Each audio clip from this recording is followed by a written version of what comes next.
7 आज के लेक्चर का आगाज करते हैं। लेक्चर नंबर है जी आज हमारा, चेंज कीजिएगा, लेक्चर नंबर 1 ना 81 कैफ 7 लेक्चर नंबर 81। आज के लेक्चर में हम प्रैक्टिस क्वेश्चन डिस्कस करेंगे। रिवीजन के लिए 2 चैप्टर्स हैं।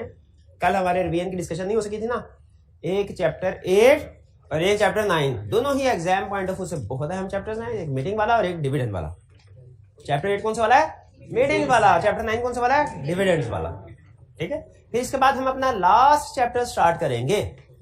ठीक है, हालांकि जिस धीरे धीरे जिस रफ्तार के साथ, धीमी धीमी रफ्तार के साथ हम आजकल लेक्चर कवर कर रहे हैं, उसी धीमी धीमी रफ्तार के साथ नेक्स्ट वीक में भी लेक्चर कवर करेंगे।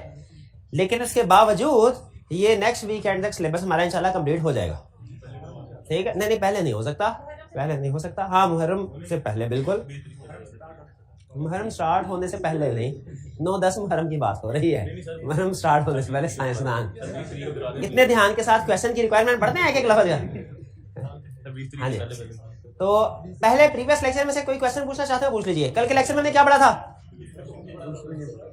कुछ भी नहीं पढ़ा था। तो क्या कर रहे थे हम? कल पढ़ा था, अच्छा, केस स्टडी की प्रैक्टिस को आप समझते हैं कि प्रैक्टिस ही नहीं है। और अगर आपको याद हो, हमने एक और रिवीजन का प्लान तैयार किया हुआ है। नेक्स्ट वीक में हमारा सिलेबस कंप्लीट होगा, सेशन खत्म नहीं होगा। पूरी बात कंसेप्ट पूरा नहीं समझते आप। आज इसके बाद हम अभी तो पहली रिवीजन हुई ना आपके पास्ट पेपर की प्रैक्टिस के जरिए, अब अगली दूसरी रिवीजन की बारी अब होगी एमसीक्यूज के जरिए। वॉल्यूम 2 के एमसीक्यूज भी तो करवाने हैं, है ना, वो भी अच्छी प्रैक्टिस है, उससे भी कंसेप्ट रिवाइज हो। तो फिर उसके बाद हम एमसीक्यूज की प्रैक्टिस भी करेंगे। ठीक है, और फिर ये दूसरी, फिर इसके बाद एक और रिवीजन होगी इंशाल्लाह, हैं। और वो क्या, एक सीटिंग में हम पूरे का पूरा पेपर डिस्कस किया करेंगे, ताकि आपको एक ही सीटिंग, देखें अभी भी आप इस काबिल नहीं हुए कि एक सीटिंग में मल्टीपल टॉपिक्स के बारे में, अभी आप सिर्फ 2-3 चैप्टर्स के बारे में सोचने के काबिल हुए हैं कि करंट चैप्टर के क्वेश्चंस हैं और एक पास्ट पेपर रिवीजन वाला। ठीक है, जानबूझ के एक सीटिंग में 2 टॉप या 3 चैप्टर्स के क्वेश्चन देने का मकसद यही था कि आपका जो माइंड है वो मल्टी प्रोसेसिंग करने के काबिल हो। ठीक है, तो अभी मल्टी प्रोसेसिंग आपकी हो रही है, अभी आप इस पर एक्सपर्ट नहीं हुए। तो बहरहाल अब चलते हैं हम अपने, जी एक चीज, हाँ, टेस्ट डिस्कशन भी है, बिल्कुल साहब, वो भी टेस्ट डिस्कशन। लेकिन टेस्ट डिस्कशन में मुझे इतनी टेंशन नहीं, इसलिए कि उसमें ज्यादातर क्वेश्चन जो है वो क्लास में डिस्कस हो चुके, लेकिन जो रह गए वो डिस्कस करेंगे, जरूर करेंगे, बेफिक्र है। इतना सारा काम उस सूरत में भी होगा अगर हम ये चैप्टर आहिस्ता आहिस्ता कवर कर लेंगे, उस सूरत में भी होगा। क्यों नहीं होगा? तो ये कंसेप्ट नहीं, ये क्या है? ये मेरी बायोग्राफी है, ये भी कंसेप्ट है। अच्छा, तो ये तो आसान है ना, फटाफट कर लेंगे आप।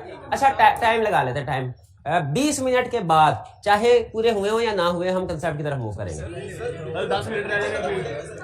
Violent limited VLA public unlisted company, underline करें अनलिस्टेड को, received it's certificate of incorporation on 1 August 2021, 1 August 2021 underline कीजिए।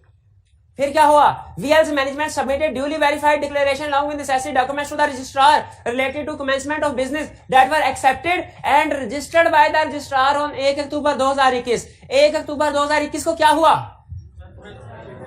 कमेंसमेंट ऑफ बिजनेस का certificate of commencement of business मिला।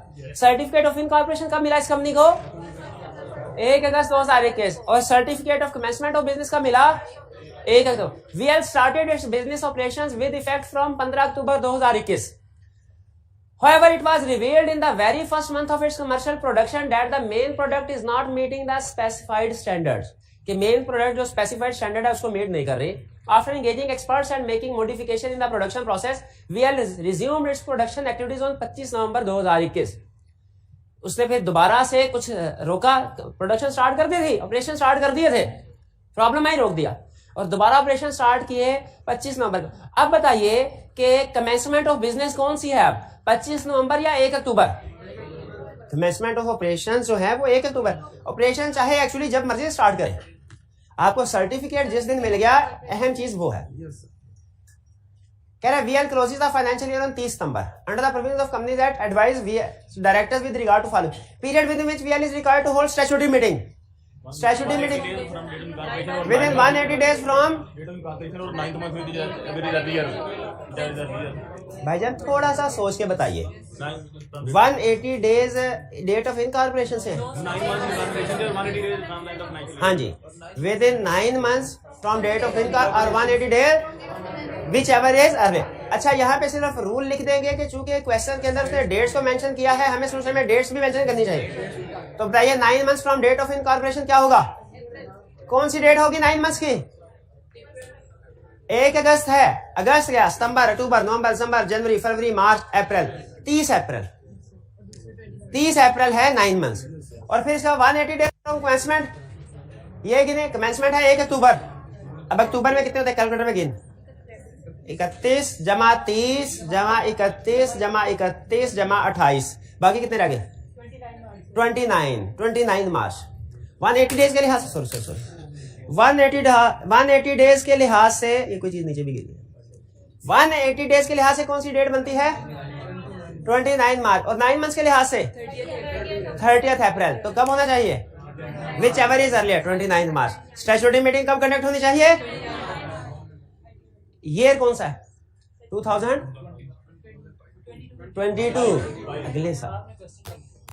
The content that need to be included in statutory report with respect to share capital, with respect to share capital underline कीजिए, ये अहम है। with respect to share capital यानी हमने बताने हैं कौन से वाले कंटेंट्स रिपोर्ट, सारे क्या शेयर कौन से होंगे। अच्छा स्टैट्यूटरी रिपोर्ट के कंटेंट्स को डायरेक्टर रिपोर्ट के कंटेंट्स के साथ मिक्स नहीं करना, स्टैट्यूटरी रिपोर्ट के कंटेंट्स को डायरेक्टर रिपोर्ट के कंटेंट्स के साथ मिक्स नहीं करना। स्टैट्यूटरी कौन कौन से शेयर कैपिटल से रिलेट करते हैं, number of shares allotted, cash, summary of receipt and payment, underwriting contract, extent of Reliance, carrying out underwrite या अंडरराइटिंग एग्रीमेंट का शेयर कैपिटल से ताल्लुक होता है तो फिर ये आएंगे। और कमीशन अगर पे किया पर्टिकुलर्स ऑफ चीफ एग्जीक्यूटिव वो नहीं, क्यों नहीं, ब्रोकरेज कमीशन जो पे किया वो क्योंकि शेयर कैपिटल से रिलेट नहीं करता। शाबाश, यानी आपने एक एक एलिमेंट को पढ़ के देख लिया कौन सा शेयर कैपिटल से रिलेट करता है और कौन सा नहीं करता। See can we avoid holding of the statutory meeting due to any reason including production issues as well. Production issue नहीं, स्टैट्यूटरी मीटिंग को अवॉइड नहीं कर सकते प्रोडक्शन इशू के,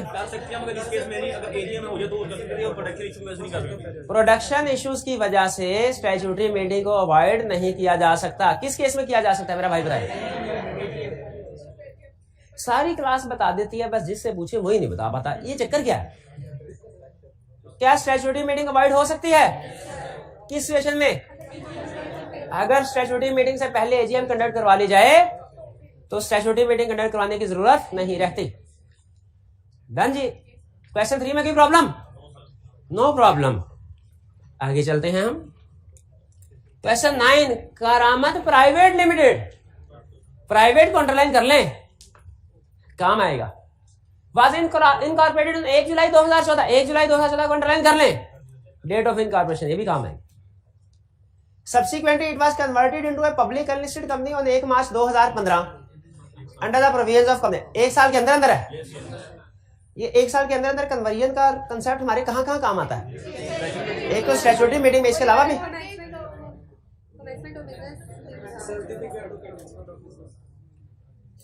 certificate of commencement of business, statutory meeting. चलिए पढ़ते आगे, वो क्या कह रहा है। Describe whether the company is required to hold its statutory meeting. Private company है, मेरा तो ख्याल है इसके लिए स्टैट्यूटरी मीटिंग रिक्वायर्ड नहीं है। हाँ प्राइवेट कंपनी के लिए नॉर्मली रिक्वायर्ड, लेकिन अगर वो within 1 year public company में कन्वर्ट हो जाए तो स्टैट्यूटरी मीटिंग कंडक्ट करवाना रिक्वायर्ड है। फिर second, what would have been your decision had the company been converted into listed company on 1 July. अच्छा 1 जुलाई 2014 और 1 जुलाई ये 1 साल ही पूरा नहीं हुआ कि 1 साल से बढ़ गई बात, एक दिन बढ़ गया भाई। जो साल याद रखे 1 जुलाई से शुरू होता है वो साल 30 जून को खत्म होता है, ठीक है। तो ये 1 साल के बाद हुई है। अब स्टैट्यूटरी मीटिंग कंडक्ट करना रिक्वायर्ड नहीं।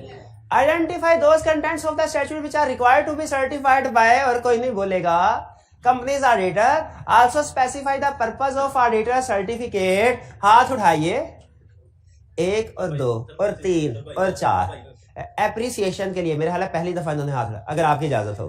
हक तो आपका है लेकिन एप्रिसिएशन के नहीं। भाई नाराज लग रहे हैं, भाई बताए। हाँ जी नहीं, लेकिन अगर पूछना ही है तो फिर पहले इस भाई का हक था। अरे शाबाश, तरतीब से चलते हैं।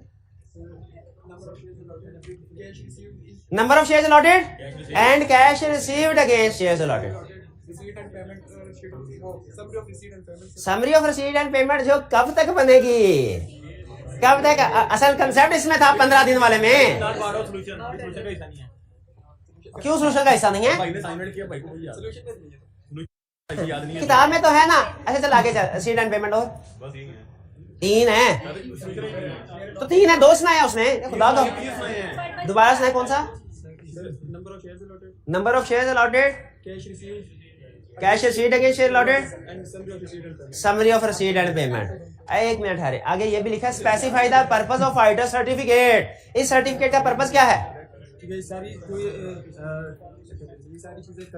ये सारी चीजें to comment on truth and fairness of this information. शाबाश। State the requirements of law regarding the certification and filing of statutory report. अच्छा कल हमने कोई इस तरह की कोई शॉर्टकट ढूंढा था सर्टिफिकेशन का, क्या था? इसकी सर्टिफिकेशन के रूल्स वही है स्टैट्यूटरी रिपोर्ट के जो फाइनेंशियल स्टेटमेंट्स के। क्या यानी अप्रूव करेगा बोर्ड, साइन करेंगे चीफ एग्जीक्यूटिव, 1 डायरेक्टर और लिस्टेड कंपनी है तो सीएफओ। शाबाश। अच्छा फाइलिंग रिक्वायरमेंट के बारे में बताइए। स्टैट्यूटरी रिपोर्ट फाइल कब करनी है, किसको करनी है? जैसे ही मेंबर को सेंड करेंगे एक कॉपी फौरन रजिस्ट्रार को भी सेंड कर देंगे। Correct. Be under the provisions of company state who may call an annual general meeting of company. Case study का रेफर लगा लिया, चुप कर जा जी। कब कौन एजीएम कॉल कर सकता है? डायरेक्टर्स कॉल करेंगे और डायरेक्टर्स कॉल नहीं करते तो मेंबर्स भी कॉल कर सकते हैं। मेंबर सिर्फ ईजीएम कॉल कर सकते हैं। हाँ कमीशन कर सकते हैं अगर डिफॉल्ट किया जाए कंडक्ट कमीशन मेंबर्स नहीं। अच्छा मेंबर ये बताने के बाद कि मेंबर्स भी कॉल कर सकते हैं, इसके बाद ये बताने वाला था कि मेंबर्स कॉल नहीं कर सकते, ऐसा है क्या? तो मेंबर्स एजीएम कभी भी कॉल नहीं कर सकते। एक्स्ट्रा ऑर्डिनरी मीटिंग कॉल कर सकते हैं। अगर डायरेक्टर एजीएम कॉल नहीं कर रहे तो मेंबर ज्यादा से ज्यादा क्या कर सकते हैं? कमीशन को अप्लाई करेंगे। या मेंबर ही में से कोई दूसरा डायरेक्टर जो समझ बात का तो ना डायरेक्टर में से किसी एक आधे का जमीर जाग जाता है तो वो कमीशन के पास चला जाए तो कमीशन ऑर्डर दे देगा एजीएम कंडक्टर वाइज जी। हाँ कमीशन के पास दोनों ऑप्शंस हैं। ऑप्शन नंबर 1 वो बोर्ड ऑफ डायरेक्टर्स को ऑर्डर इशू करेगा एजीएम कंडक्ट करवाएं। ऑप्शन नंबर 2 खुद एजीएम कंडक्ट करवाएगा। प्रैक्टिकली वो ऑर्डर इशू करता है, वो खुद थोड़ी ये काम करना है, लेकिन लॉ ने पावर दी, पावर दोनों है उसके पास, लेकिन ज्यादातर ऑर्डर इशू। वो रेक्विजिशन वाली बात थी, वो जो थी अगर 21 दिन में प्रोसीड ना किया तो वो एजीएम था। अच्छा उजरे गुना बदतर अज गुना है। एक तुझे सवाल कंसेप्ट तेरा गलत है वो मसला नहीं है, गलत कंसेप्ट को जस्टिफाई कर। खड़े हो जा, खड़े हो जा, बैठ जा, बैठ जा। 13 एनुअल जनरल मीटिंग। अच्छा ये आई कैप की फेवरेट केस स्टडी की टाइप है मीटिंग वाले टॉपिक में, और ये आजकल आई कैप का स्टाइल इसी तरह की केस स्टडी बताने में है। इसको मार्क कर लें जी। और भी तो है, वॉल्यूम 2 में भी तो है। बैग मिसप्लेस क्लास में इसको हो गया। The annual general meeting of Kamyab limited is due to be held on 12 सितंबर 2017 एट 10 बजे एट कंपनीज रजिस्टर्ड ऑफिस। अच्छा कितने मीटिंग के स्टार्ट से कितना सा पहले प्रॉक्सी फॉर्म सबमिट करना चाहिए? 48। और इसमें पब्लिक हॉलीडेज गिनने हैं कि नहीं? यानी अगर पब्लिक हॉलीडेज आ जाएगा तो फिर 48 की बजाय 72 हो जाएगा। यानी रूल के मुताबिक लिखेंगे 48 आज ही, लेकिन गिनते हुए इतवार का दिन नहीं गिनना, हफ्ते का गिन लेना है, इतवार का नहीं गिनना। लेकिन दरमियान में इतवार आता है कि नहीं वो आपको क्वेश्चन में बताएगा, वरना आपने ज्यूम करना पब्लिक हॉलीडे नहीं आ रहा। उधर कैलेंडर खोल के नहीं बैठ जाना कि ये 12 सितंबर 2017 को कौन सा दिन था, इतवार था कि पीर था, नहीं, वो खुद से क्वेश्चन में बता देगा आपको अगर पब्लिक हॉलीडे हुआ था। Shafiq lodge a proxy form on 10 September 2017 at 5 बजे। 48 घंटे का टाइम गुजर चुका है, यानी टाइम कम हो गया, 48 घंटे से कम हो गया, 7 घंटे ऊपर हो गए, लेट हो गया, सॉरी ये प्रॉक्सी फॉर्म वैलिड का इनवैलिड? फर्क। Second, Anwar appointed Amjad as his proxy by depositing the proxy form on 8 September 2017। ये ठीक है? हाँ 12/8/12 हाँ इधर लगे। On the next day Anwar came to know that Amjad has gone abroad, so he deposited a proxy form in favour of Waqas. Multiple proxy form submit करवा दिए, पहले वाला इनवैलिड के दूसरे वाला सारे ही वैलिड, सारे ही इनवैलिड हो गए। अब कोई भी प्रॉक्सी फॉर्म वैलिड नहीं है। आगे चलते हैं। Third, Sajid appointed Javed as his proxy. आ रहे हैं सारे। Javed name is not in the members register. अगर आर्टिकल देखे नॉर्मल, अच्छा बताइए बाय डिफॉल्ट प्रॉक्सी का मेंबर होना जरूरी है कि नहीं? By default proxy must be a member. If articles allow non members to point as proxy, if articles do not allow non members to be pointed as proxy, यानी इसका answer आपने if के साथ करना है। If articles allow non members to be appointed, तो फिर ये प्रॉक्सी फॉर्म वैलिड है। और अगर आर्टिकल्स अलाउ नहीं करते, अच्छा अगर आर्टिकल साइलेंट है फिर अपॉइंटमेंट वैलिड नहीं। क्यों? क्योंकि बाय डिफॉल्ट मेंबर होना जरूरी। Four, one of the members Asaan limited has inquired about who may attend the AGM on its behalf and what would be the rights of such attendee. ये Assam limited खुद चला आ जाए। अच्छा ये बॉडी कॉर्पोरेट है, ये कंपनी है, खुद मीटिंग अटेंड नहीं कर, क्या करे? किसी को अपना रिप्रेजेंटेटिव अपॉइंट कर दे थ्रू बोर्ड रेजोल्यूशन, और उस रिप्रेजेंटेटिव के सारे वही राइट्स होंगे जो कंपनी के होंगे। ठीक है? अच्छा इसमें including right two point proxy है कि नहीं? इसमें तो किसमें था? गवर्नमेंट वाले में। शाबाश। ये आगे चलते हैं। सनशाइन लिमिटेड, इसमें ऐसा हादसा हुआ है ना, सारा दिन आप उदास रहेंगे इस वकूए के बारे में। Sunshine limited an unlisted company had 3 directors A, B, C. After 2.5 years of their appointment, A died in a car crash. अच्छा डायरेक्टर था कि अच्छा मेंबर था? कि अच्छा डायरेक्टर भी था और मेंबर भी था।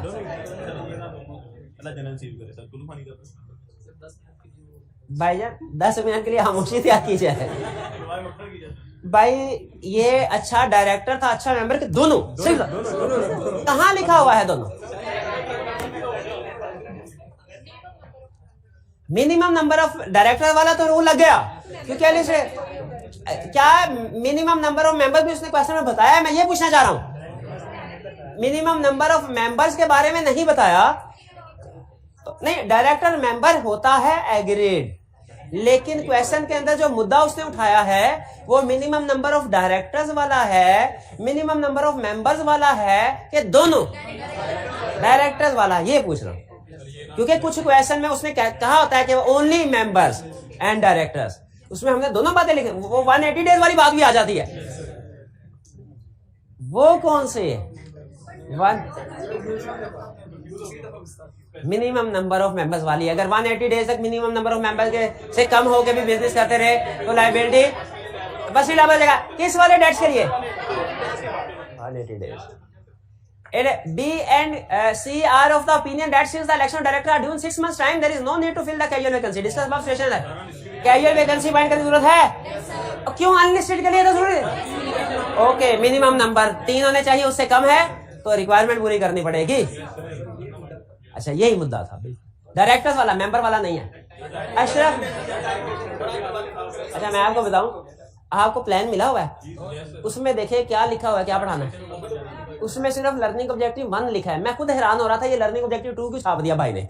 फिर मैं चुप करा, हाँ मैं कहा नहीं कोई नहीं है, आपकी तसल्ली, हाँ वो प्रैक्टिस के लिए, वरना हमारा ओरिजिनल प्लान ही सिर्फ लर्निंग ऑब्जेक्टिव 1 है। बच्चे छोड़ के ना भाग जाए इस वजह से। नहीं, लेकिन लर्निंग ऑब्जेक्टिव 1 में आपको 2-3 से काम की बतानी है। लेकिन पहले ये Ashraf is the company secretary of ABC limited and is preparing for the annual general meeting of the company. The following matters are under his consideration. पहला 3 joint holders of 1 lakh shares have asked about the procedures of casting votes by them and how their votes will be counted if each of them wishes to vote for a different candidate. Joint share holding में voting कैसे होगी, ये अगर articles में लिखा है तो वो अप्लाई होगा, अगर आर्टिकल्स में नहीं लिखा तो रूल क्या है? रजिस्टर ऑफ मेंबर में जो सबसे पहले जिसका नाम है ना, जिस मेंबर का, उसे हम कहते हैं most senior member. Most senior नाम की तरतीब के लिहाज से, एज के लिहाज से नहीं, उसी को नोटिस जाएगा, वही मीटिंग को अटेंड करेगा और वोट कास्ट करेगा, जिसका रजिस्टर ऑफ मेंबर में सबसे पहले नाम लिखा होता है। भैया clear? Second, DEF limited which holds 50,000 shares has appointed one of its ex-employees as its representative। कर सकते हैं बोर्ड रेजोल्यूशन करके जिसको मर्जी रिप्रेजेंटेटिव अपॉइंट कर दें। The authorisation form is signed by company secretary of DEF limited. सही किया? अपॉइंट कर सकती है कंपनी अपने एम्प्लॉय को, बल्कि किसी को भी, ये ठीक है, लेकिन जो दूसरा हिस्सा है ना, ये गलत है। क्यों गलत है? ऑथराइजेशन बाय बोर्ड होनी चाहिए, ठीक है, कंपनी सेक्रेटरी की तरफ से नहीं, ये वाइड है। Third, the proxy form submitted by one of the share holders lost 1 day before the meeting. 48 hours पहले होना चाहिए, 24 आवर थोड़ी, ठीक है। हमारे अर्थ पे एक दिन में कितने घंटे होते हैं? तो अभी तो एक दिन पहले मतलब 24 घंटे पहले। साइंस कहते हैं 24 घंटे पूरे नहीं होते। ओके, आगे चलते हैं। हाँ जी, क्वेश्चन 5।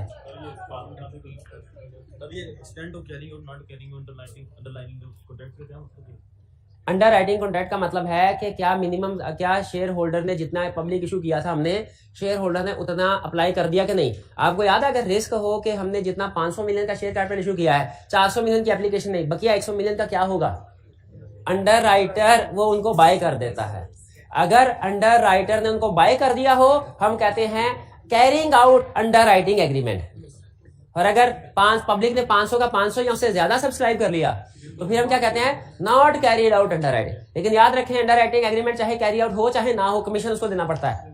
ये बिल्कुल ऐसा है, जहाज चाहे डूबे या ना डूबे, इंश्योरेंस वालों को प्रीमियम देना पड़ता है। क्वेश्चन 5 चैप्टर 9 डिविडेंड वाला, आपका फेवरेट लक्ष्मी।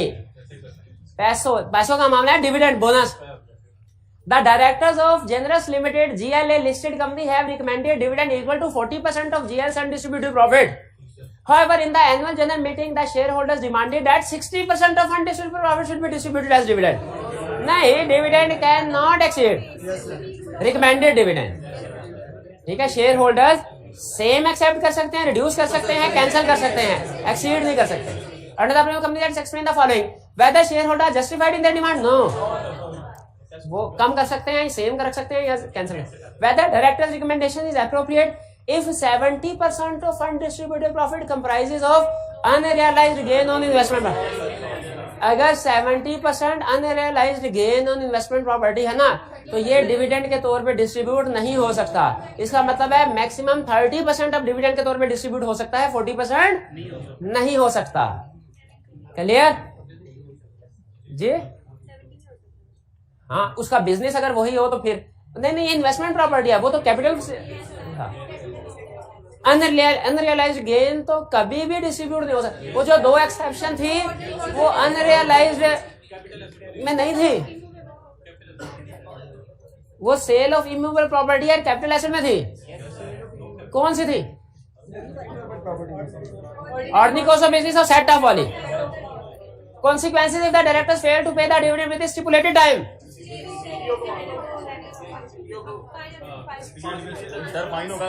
फाइन कितना होगा? 5 इम्प्रिजनमेंट कितनी? 2 years के 3 years अप टू 2 years। और ineligible for appointment as chief executive of any company या चीफ एग्जीक्यूटिव और डायरेक्टर। चीफ एग्जीक्यूटिव, हाँ, क्लर्क लगना चाहे लग सकता है कहीं, चीफ एग्जीक्यूटिव या डायरेक्टर।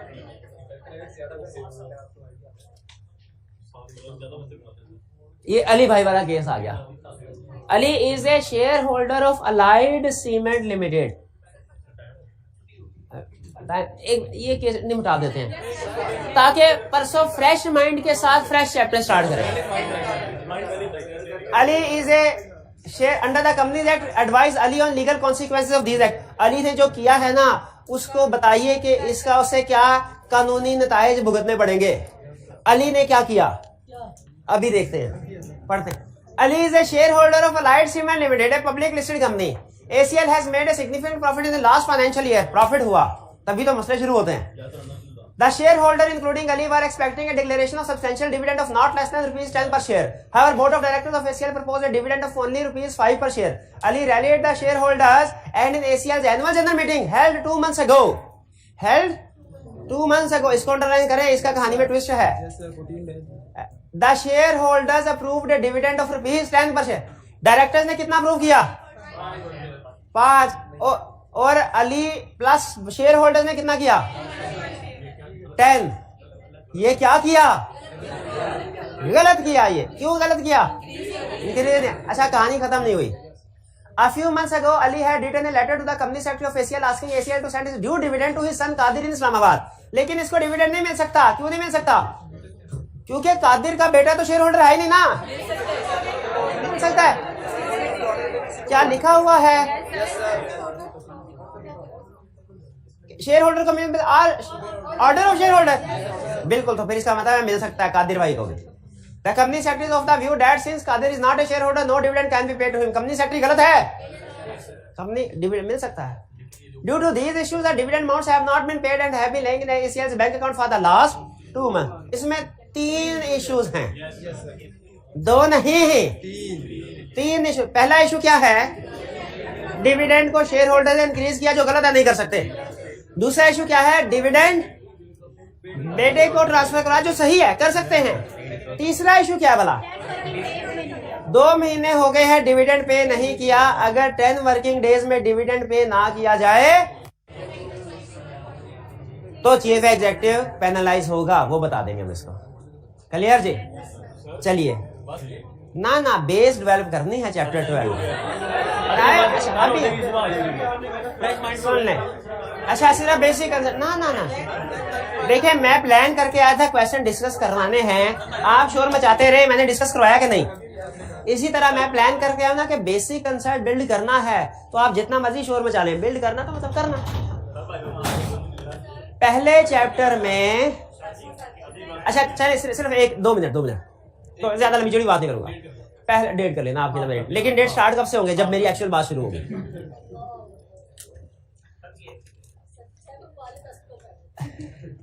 चाय आते आते 20 मिनट लग जाएंगे, आधा घंटा चाय के लिए, आधा घंटा बैठ जाएंगे। चैप्टर 1 में हमने स्टार्ट किया था, पढ़ा था इनकॉर्पोरेशन ऑफ कंपनी, याद है आपको? इनकॉर्पोरेशन का प्रोसीजर। आज का चैप्टर है बिगिनिंग ऑफ द एंड, आखिरी चैप्टर, उसका आगाज। नाम क्या है इसका? नाम क्या है इस चैप्टर का? Winding up. Winding up incorporation company की जिंदगी का पहला दिन होता है, वाइंडिंग अप कंपनी की जिंदगी का आखिरी दिन। और लेकिन याद रखिए, कंपनी को कोई हार्ट अटैक नहीं होता, टीबी भी नहीं होती कंपनी को, कंपनी जब कैंसर भी नहीं होता, बाकी भी कुछ नहीं होता। अच्छा, कंपनी जब कभी क्रिएट होगी बाय प्रोसेस ऑफ लॉ, और जब कभी खत्म होगी वो भी बाय प्रोसेस। कंपनी को क्रिएट करने का प्रोसेस कहलाता है इनकॉर्पोरेशन ऑफ कंपनी, और इसको वाइंड अप करने का प्रोसेस कहलाता है वाइंडिंग अप ऑफ कंपनी। अब इनकॉर्पोरेट करने का तो एक ही प्रोसीजर है, वो प्रमोटर जहां से स्टार्ट करते हैं और स्टार्ट, लेकिन वाइंडिंग अप के 3 ऑप्शंस हैं। वाइंडिंग अप के 3 ऑप्शंस हैं। एक है वाइंडिंग अप बाय कोर्ट, एक है वाइंडिंग अप वॉलंटरी, और एक है subject to supervision of court. Subject to supervision of court. Voluntary winding up का मतलब क्या है कि कंपनी के मेंबर या क्रेडिटर्स खुद से ही फैसला करके कंपनी को वाइंड अप कर लें। नॉर्मली मेंबर्स, कंपनी के मेंबर्स बैठे बस थक गए हैं, कंपनी चलाते नहीं चल पा रही हमसे, लॉसेस आर वाइंड अप कर, ये है वॉलंटरी वाइंडिंग अप। एक है वाइंडिंग अप बाय कोर्ट के मेंबर्स कह रहे हैं मजीद कोशिश करेंगे। अब जो एक बंदे ने लोन दिया हुआ है वो कह रहा है भाईजान आपने मजीद काम आपसे होता नहीं है, 6 महीनों में नुकसान कर दिया आपने, मजीद कंपनी चलाएंगे नुकसान बढ़ेगा, जितना नुकसान बढ़ेगा उतना ही मेरा भी जो लोन दिया हुआ है वो रिकवरी मुश्किल होगी, बराए मेहरबानी बंद कर दे, आपसे ना हो पाएगा। मैं कह रहा नहीं, मैं तो कंपनी चला के रहूंगा। अब क्रेडिटर को शक है कि मजीद नुकसान करेंगे ये, वो क्या करे, कोर्ट के पास चला जाए कि सर इन लोगों ने मेरे से लोन लिया है, लोन नहीं दे रहे, वापस नहीं कर रहे, और हालात भी वापसी के नहीं लग रहे आगे। बराए मेहरबानी कंपनी को बंद करके मेरे पैसे मुझे वापस दिलवाए जाएं। अगर ये है तो ये है वाइंडिंग अप बाय कोर्ट। एक है वॉलंटरी वाइंडिंग अप, जो कौन करते हैं? मेंबर्स या क्रेडिटर भी कर सकता है, लेकिन मेंबर वाला कंसेप्ट जेल में रखना है, मेंबर वाला वाइंडिंग अप बाय। एक है वाइंडिंग अप बाय कोर्ट, जो कौन करता है? कोर्ट। ठीक है, वो कुछ सिचुएशंस है। ये सिचुएशन होगी तो वॉलंटरी वाइंडिंग अप होगी, ये सिचुएशन होगी तो वाइंडिंग अप बाय कोर्ट होगी। वो नेक्स्ट लेक्चर में पढ़ेंगे। और तीसरी ऑप्शन है 50-50। यह है winding up subject to supervision of court, यानी वाइंडिंग अप करेंगे मेंबर्स ही, निगरानी होगी कोर्ट की। ये 50-50 है, हाइब्रिड मॉडल। क्लियर? अच्छा, एक आखिरी कंसेप्ट, एक लफ्ज आपके सामने बिठाना चाह रहा हूं। एक वाइंडिंग अप बता दिया, एक बाय वॉलंटरी और बाय कोर्ट, ये दो। एक तीसरा लफ्ज, उसके बाद क्लास खत्म। लिक्विडेटर। जब कंपनी कोई भी वाइंड अप होती है ना, तो एक पर्सन को तो मेंबर्स यूं समझ लीजिए नेशनल असेंबली डिसॉल्व हो गई। कंपनी वाइंड अप हुई, इसका मतलब क्या है? डिसॉल्व होगी तो निगरान हुकूमत आएगी। तो जब कंपनी जिस दिन रेजोल्यूशन पास हो जाती है, फैसला हो जाता है वाइंड अप होगी, उसी दिन सारी मैनेजमेंट, सारे डायरेक्टर्स घर चले जाते हैं, उनकी जगह निगरान हुकूमत आ जाती है। इस निगरान हुकूमत का वजीर आजम होता है लिक्विडेटर। अगर तो वाइंडिंग अप वॉलंटरी है तो इसे कहेंगे लिक्विडेटर, मेंबर्स अपनी मर्जी से लिक्विडेटर अपॉइंट कर देंगे। लेकिन अगर वाइंडिंग अप बाय कोड है तो कोड अपॉइंट करेगा, उसे कहते हैं ऑफिशियल लिक्विडेटर। तो लिक्विडेटर और ऑफिशियल लिक्विडेटर में फर्क है, दोनों पॉइंट वाइंडिंग अप पे होते हैं। अगर वाइंडिंग अप बाय कोड होगी तो लिक्विडेटर पॉइंट करेगा कोड और उसे कहा जाएगा ऑफिशियल लिक्विडेटर। अगर वॉलंटरी वाइंडिंग अप होगी तो मेंबर्स खुद ही डिसाइड करेंगे किसको बनाना है, उसको क्या कहेंगे? सिर्फ लिक्विडेट। क्लियर? तो वाइंडिंग अप के 3 मोड्स क्लियर हो गए। वाइंडिंग अप का मतलब क्या समझ आ गया? 3 मोड्स क्लियर हो गए वाइंडिंग अप के। और किस सिचुएशन में लिक्विडेटर पॉइंट होगा, किसमें official liquidator. Clear? Official liquidator कब पॉइंट होगा? शाबाश। आज का लेक्चर यहाँ खत्म करते हैं। अल्लाह हाफिज।